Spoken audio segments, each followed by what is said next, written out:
Olá a todos, tudo bem?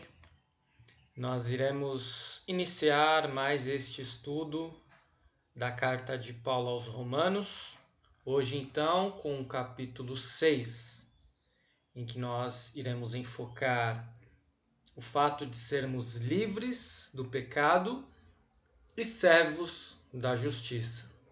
Que todos tenham um abençoado estudo e vamos iniciar com uma oração. Santo Deus, amado Pai, como é bom podermos estudar a Tua Palavra, como é bom podermos agradecer por mais um dia em que o Senhor permitiu que nós vivêssemos, tivéssemos alimento, tivéssemos trabalhos, atividades. Envia o Teu Santo Espírito para iluminar as nossas mentes, para nos conceder a correta compreensão da Palavra e também para colocarmos em prática aquilo que aprendemos. É o que pedimos e agradecemos em nome de Jesus. Amém. Como nós sempre fazemos, vamos começar então observando o que nós já vimos, não é mesmo? Até aqui.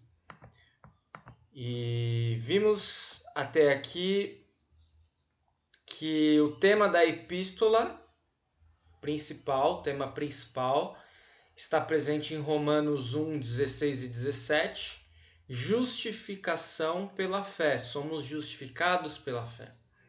De Romanos 1, 18 até 3, 20, o apóstolo Paulo vai indagar a seguinte questão: quem é justo?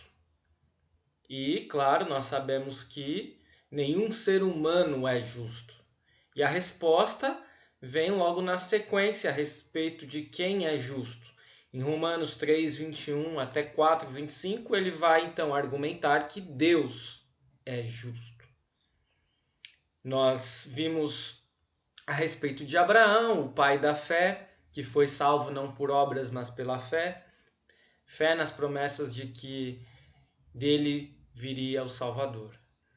E semana passada, Romanos 5, tivemos então aquela comparação entre Adão e Cristo. Por conta de um único homem, nós somos pecadores, herdamos o pecado.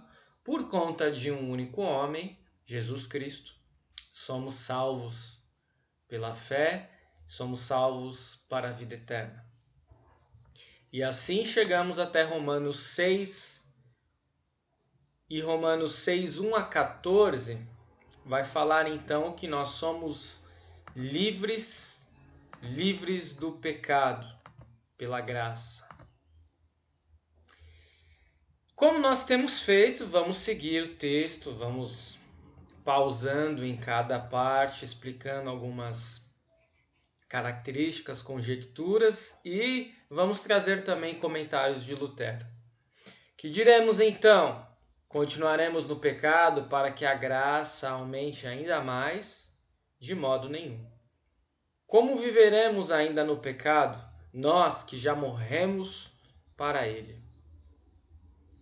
O apóstolo Paulo, então, vai, ao longo do capítulo 6, fazer uma comparação sobre como era a nossa vida antes, como passa a ser a nossa vida depois da intervenção de Deus, da nossa fé que nos justifica, da obra de Cristo em nosso favor. Quer dizer, se nós estamos livres do pecado, continuaremos no pecado? Ele pergunta. De modo nenhum. Como viveremos ainda no pecado nós que já morremos para o pecado? Em Romanos 6, 3, 4 diz assim: ou será que vocês ignoram que todos nós que fomos batizados em Cristo Jesus, fomos batizados na sua morte? Fomos sepultados com ele na morte pelo batismo, para que como Cristo foi ressuscitado dentre os mortos pela glória do Pai, assim também nós andemos em novidade de vida. Vejam só. Quando nós fomos batizados, nós fomos unidos a Cristo Jesus. Fomos unidos à sua morte mas também unidos à sua ressurreição. Lutero vai explicar de uma forma bem melhor do que eu estou explicando aqui, então nós já vamos direto para a sua explicação. Ele diz lá: essa morte ou afogamento não é algo que se realiza de modo perfeito ou completo nessa vida, antes da morte do corpo e sua redução ao pó. O sacramento ou sinal do batismo é administrado, como podemos ver, mas o significado, o batismo espiritual, o afogamento do pecado dura a vida inteira e somente se completa na morte. Na hora da morte, a pessoa é de fato imersa no batismo e aí se concretiza o que o batismo significa. Ou seja, nós jamais devemos ter uma visão temporal ou de que o batismo é algo que ocorreu no tempo. Não, é uma visão totalmente equivocada. O batismo é algo que perdura ao longo de nossa vida, os seus efeitos. Por isso ele diz lá na sequência: por isso toda a nossa vida não é outra coisa senão um contínuo batismo até a morte. E quem é batizado é condenado à morte. Portanto, a vida cristã não é outra coisa senão o início de uma morte feliz, desde o batismo até a sepultura. Meus amados, desde o início de nossa vida, nós estamos em contagem regressiva. Cada dia que vivemos a mais é um dia que temos a menos nesta vida, neste mundo. Claro, não sabemos até quando iremos continuar por aqui, cada um, né? Deus tem um plano na vida de cada um, alguns vivem mais, outros vivem menos. O que eu quero dizer aqui é que, do ponto de vista humano, a cada ano que passa, nós envelhecemos e nós começamos a sentir os efeitos do tempo, começamos a perceber que estamos próximos da morte, mais próximos da morte, e temos uma tendência humana a nos lamentarmos por isso. Tem pessoas até que nem sequer celebram data de aniversário. Tem pessoas que têm vergonha de dizer a sua idade. Tem pessoas que não querem envelhecer de forma alguma. Às vezes a gente olha aquelas pessoas mais idosas que realmente não querem envelhecer e querem demonstrar que são mais novas do que são. Isso é bem comum. Mas do ponto de vista espiritual, envelhecer não é uma praga, não é algo negativo. Significa que nós estamos mais próximos de deixar este mundo, de deixar este corpo pecador, não apenas corpo, a vida inteira, né? Sem ter uma visão dicotômica, claro que o corpo é mau e o espírito é bom, não. O ser humano foi criado por Deus. O corpo humano foi criado por Deus. Nós fomos criados para Deus. E o problema é esse, o pecado nos afasta de Deus. Portanto, a cada dia que envelhecemos, a cada dia que nos aproximamos mais de nossa morte, na realidade estamos mais próximos de nos livrar de uma vez por todas do pecado e dos efeitos dele sobre a nossa vida. Portanto, celebrar aniversário, envelhecer, não deve ser visto como algo negativo do ponto de vista espiritual. Jamais. Romanos 6, 5 e 6. Porque se fomos unidos com ele na semelhança da sua morte, certamente o seremos também na semelhança da sua ressurreição. Sabendo isto, que a nossa velha natureza foi crucificada com ele, para que o corpo do pecado seja destruído, e não sejamos mais escravos do pecado. Fomos unidos com Ele na semelhança de sua morte. A nossa velha natureza foi crucificada com Ele. Quer dizer, morremos com Jesus. Mas qual é a nossa parte que morre na cruz? A nossa velha natureza. O nosso pecado. Para quê? Para que não mais sejamos escravos do pecado. Romanos 6, 7 e 9. Pois quem morreu está justificado do pecado.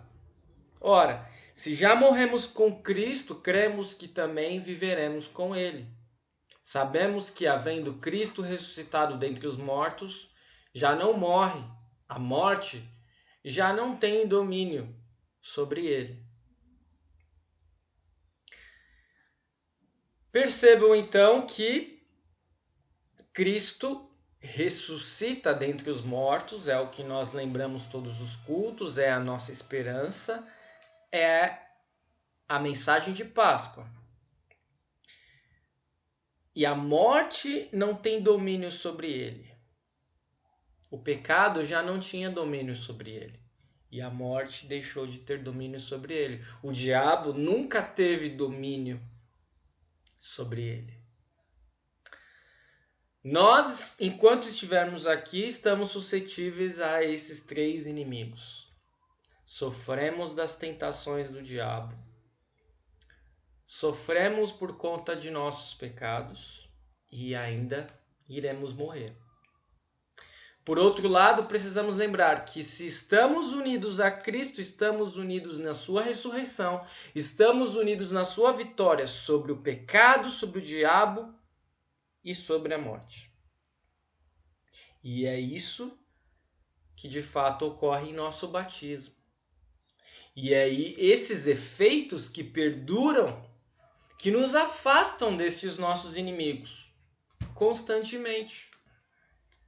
Só que nós precisamos ter consciência disso, discernimento, para saber que não devemos viver conforme a nossa natureza pede. Romanos 6, 10 a 11. Pois quanto a ter morrido de uma vez para sempre, morreu para o pecado, mas quanto a viver, vive para Deus. Assim também vocês considerem-se mortos para o pecado, mas vivos para Deus em Cristo Jesus. Meus amados, não há vida no pecado. Alguém que segue simplesmente as suas inclinações, os seus desejos naturais, os desejos de sua carne, essa pessoa não tem vida. Na verdade, ela já está morta. Por isso, quando nós lutamos contra o nosso pecado, quando nós procuramos não cair, nós estamos sim vivendo, ainda que seja uma vida de sofrimento, uma vida difícil, uma vida de lutas, de labutas. E aí nós percebemos que vale muito a pena lutarmos, porque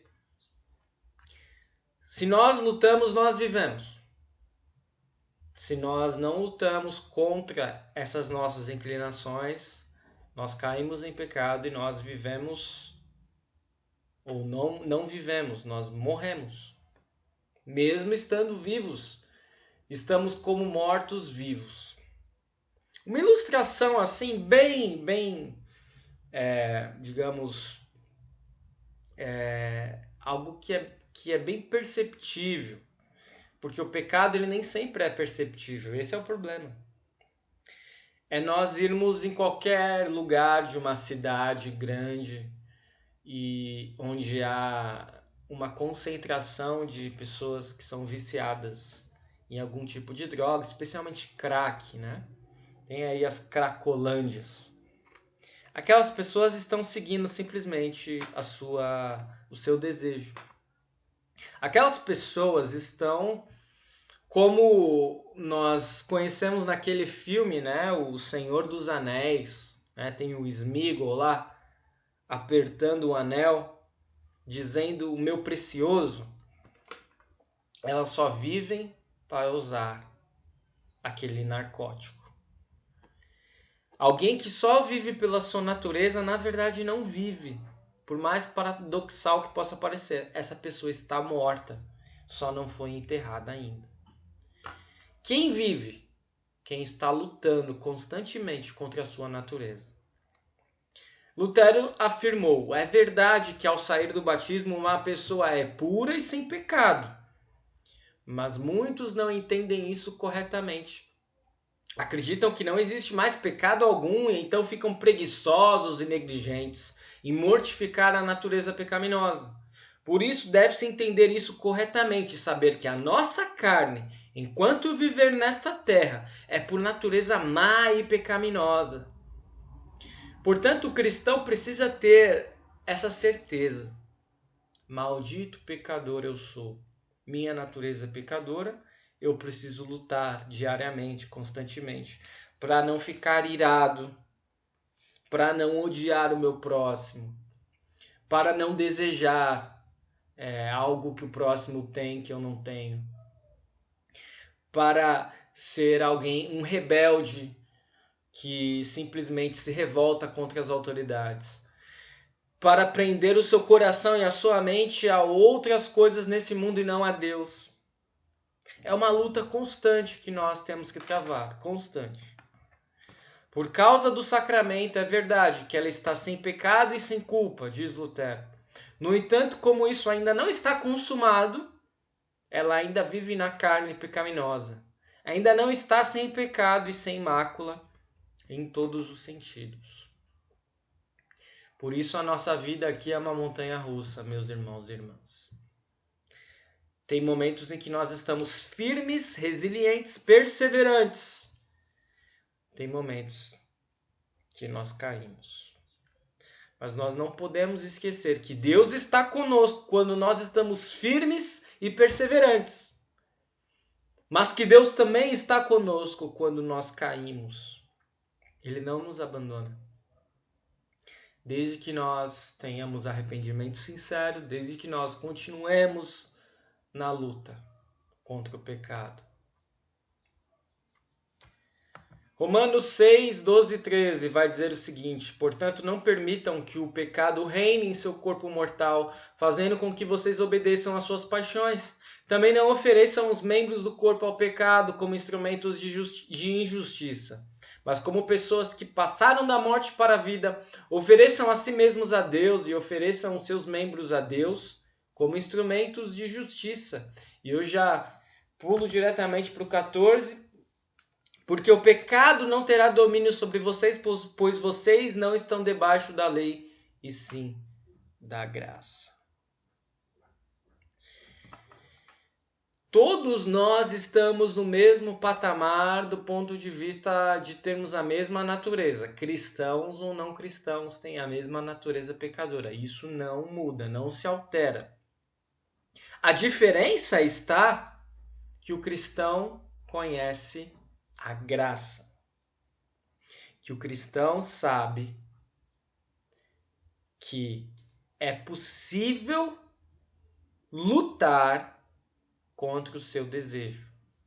Não é possível deixar de ter o desejo pelo mal, pelo pecado, mas é possível lutar contra. Por quê? Porque Cristo nos fortalece e nos prepara para essa batalha.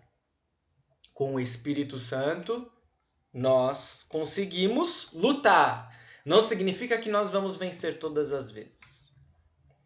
É como dizem, né? Nós não podemos evitar que os passarinhos sobrevoem as nossas cabeças, mas nós podemos evitar que eles construam ninhos sobre ela.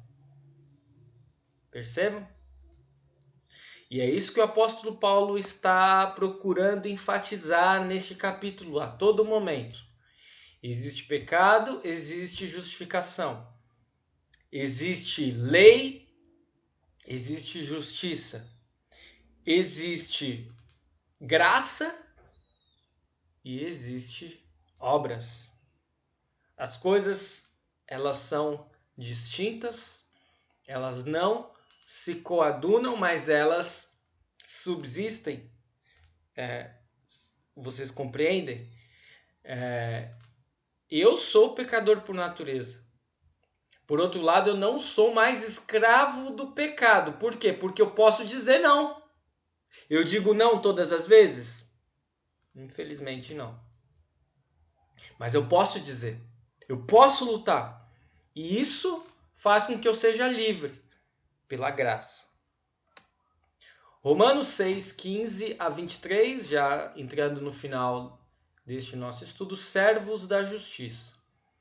Vocês verão que o apóstolo Paulo ele é um tanto quanto prolixo aqui. Ele repete um pouco as coisas, então eu vou passar até um pouco mais rápido e lá no final a gente procura chegar a uma conclusão. E então, havemos de pecar porque não estamos debaixo da lei, sim da graça? De modo nenhum. Será que vocês não sabem que ao se oferecerem como servos para a obediência, vocês são servos daquele a quem obedecem? Seja do pecado que leva à morte ou da obediência que conduz à justiça? Mais do mesmo, né? Seguindo. Romanos 6, 17 a 18. Mas graças a Deus que, tendo sido escravos do pecado, vocês vieram a obedecer de coração a forma de doutrina que foram entregues. Que uma vez libertados do pecado, foram feitos servos da justiça. Não somos mais escravos do pecado. Somos livres pela graça de Deus. Mas não somos completamente livres. Somos livres do pecado, mas nos tornamos servos da justiça. Servos da justiça significa o quê? Sermos servos de Deus. Sermos servos de Cristo. Procurarmos agir pela vontade de Deus. Romanos 6,19. Falo em termos humanos por causa das limitações de vocês. Assim como ofereceram seus membros para que fossem escravos da impureza e da maldade, que leva à maldade, assim ofereçam agora os seus membros, para que sejam servos da justiça para a santificação. E neste versículo tem uma explicação muito interessante de Lutero, que eu já vou passar diretamente a ela. Se antes, diz Lutero, vocês gostavam de ver, ouvir e falar o que era vergonhoso e imoral, e com seus corpos serviam à imoralidade, agora seus olhos e ouvidos devem doer ao verem e ouvirem coisas dessa natureza. Todo o corpo deve fugir disso, e suas palavras e obras devem ser castas. Assim sendo, todos os membros e tudo que o corpo faz ou deixa de fazer deve servir à justiça. Aquilo que agradava os nossos olhos, os nossos ouvidos, vai aos poucos deixando de nos agradar. Aquilo que tínhamos receio, que achávamos vergonhoso, que queríamos distância, que achávamos puro, perfeito demais, agora isso nos agrada. E tudo isso para que seus membros e corpos se tornem santos, isto é, propriedade de Deus, destinados tão somente ao seu serviço. Somos instrumentos. Todas as partes de nosso corpo, a nossa mente, o nosso coração, os nossos dons, o nosso tempo, precisamos colocar a serviço de Deus. E a melhor forma de colocarmos a serviço de Deus é fazendo como? Colocando a serviço do nosso próximo, que é algo que eu sempre repito, mas não custa repetir. No fundo, quem é que precisa de nossas obras? Não é Deus. Deus, sem nós, continua sendo Deus. Agora, Ele deseja agir no mundo por meio dos cristãos, por meio de nós. As pessoas que estão ao nosso redor, que necessitam de nossa ajuda, essas precisam muito de nós. Elas precisam de Deus e Deus faz questão de ajudá-las por meio de nós. Romanos 6, 20 e 21. Porque quando vocês eram escravos do pecado, estavam livres em relação à justiça, naquele tempo, que frutos vocês colheram? Somente as coisas de que agora vocês se envergonham, porque o fim delas é morte. Precisamos ver com uma certa cautela estes versículos. Quer dizer, então quem é escravo do pecado está livre da justiça, pode fazer o que quiser e tá beleza, e vai ser salvo. Não, não é isso que o apóstolo Paulo está dizendo. Porque quem é escravo do pecado tem simplesmente como consequência final a morte. E não apenas a morte terrena, a morte eterna, a condenação eterna. A verdade é que as pessoas elas não sabiam exatamente, ou não se preocupavam, melhor dizendo, em fazer obras de justiça. Por isso, nesse sentido, elas estavam livres. Livres de fazer o que era certo, mas escravas de fazer o que é errado. Porque é como Lutero costumava dizer, ninguém é 100% livre. Ou você é dominado por Deus, você é como um animal montado por Deus, ou você é um animal montado pelo diabo. E tudo isso vai ter consequências, né? A consequência de ser montado por Deus, a vida eterna. Consequência de ser montado pelo diabo, a condenação eterna. Romanos 6, 22 e 23, já finalizando. Agora, porém, libertados do pecado, transformados em servos de Deus, o fruto que vocês colhem é para a santificação. E o fim, neste caso, é a vida eterna, porque o salário do pecado é a morte, mas o dom gratuito de Deus é a vida eterna em Cristo Jesus, nosso Senhor. Meus amados, nós não fomos transformados. Aqui nós temos que ir com uma certa cautela. Mas já não está escrito transformados ali no texto, pastor? Sim, está escrito. Ok, doutrinariamente, biblicamente, nós fomos transformados. Mas é que quando eu digo fomos transformados, qual é a ideia que vem à mente? De que essa transformação já é completa. De que nós já somos perfeitos. De que nós já temos o poder de não pecar. Isso é verdade? Não. Infelizmente não. A verdade é que essa transformação ela é contínua. Enquanto estivermos nessa vida, ela vai ocorrendo. É tudo ao mesmo tempo. Vamos sendo santificados, vamos sendo transformados até a nossa morte. E o fim disso, aí sim, é a vida eterna. Porque o salário do pecado é a morte, mas o dom gratuito de Deus é a vida eterna em Cristo Jesus, nosso Senhor. E perceba, a vida eterna não é consequência de seguir uma vida casta e decente. A vida eterna é consequência do dom gratuito de Deus, da graça, da obra de Cristo em nosso favor na cruz do Calvário. Sermos justos, procurarmos fazer justiça é consequência da graça de Deus.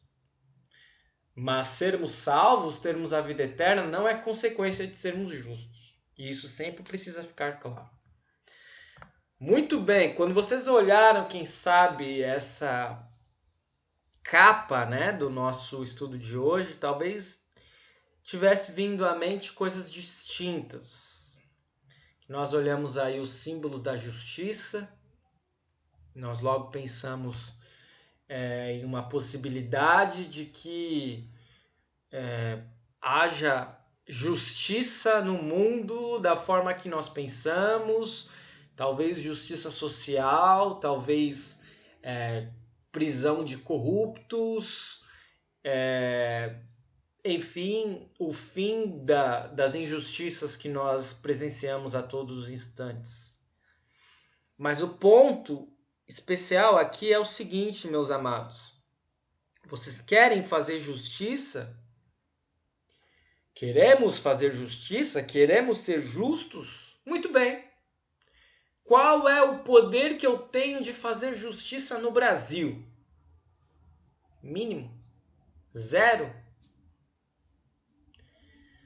Qual é o poder que eu tenho de fazer justiça no estado do Rio de Janeiro? 0. Qual é o poder que eu tenho de fazer justiça na cidade onde eu resido? 0. Qual é o poder que eu tenho de fazer justiça na minha vida? Aí a coisa muda de figura. É claro que quem faz essa justiça não somos nós. Mas como nós vimos ao longo deste estudo, Deus nos capacita para lutarmos contra o pecado, para não aceitarmos a escravidão do pecado. E aí nós nos tornamos livres. Mas livres para quê? Livres para fazermos a vontade de Deus. Livres para servirmos, para sermos servos, servos da justiça. Que todos tenham uma abençoada noite. Foi um prazer estar com vocês mais uma vez. E vamos finalizar com uma oração. Querido Deus, amado Pai, graças te damos por este estudo, pela oportunidade de estudarmos a Tua Palavra. Graças te damos por sabermos que o Senhor nos livrou da escravidão do pecado pela obra de Cristo em nosso favor na cruz do Calvário. Como é bom podermos saber que recebemos subsídios para lutarmos contra o nosso pecado e fazermos justiça, isto é, seguirmos a Tua vontade, ajudarmos o nosso próximo, amar as pessoas que o Senhor coloca em nossa vida. Que nós possamos ter sempre a noção de que a justiça está em Cristo e de que o Senhor faz justiça. E quando nós nos preocuparmos com as injustiças que ocorrem neste mundo, possamos pensar, antes de mais nada, nas injustiças que nós cometemos e na possibilidade de fazermos justiça em nossa vida, seguindo a sua vontade. É o que pedimos e agradecemos em nome de Cristo Jesus, nosso Senhor e Salvador. Amém. Valeu, fiquem com Deus. Até o próximo estudo.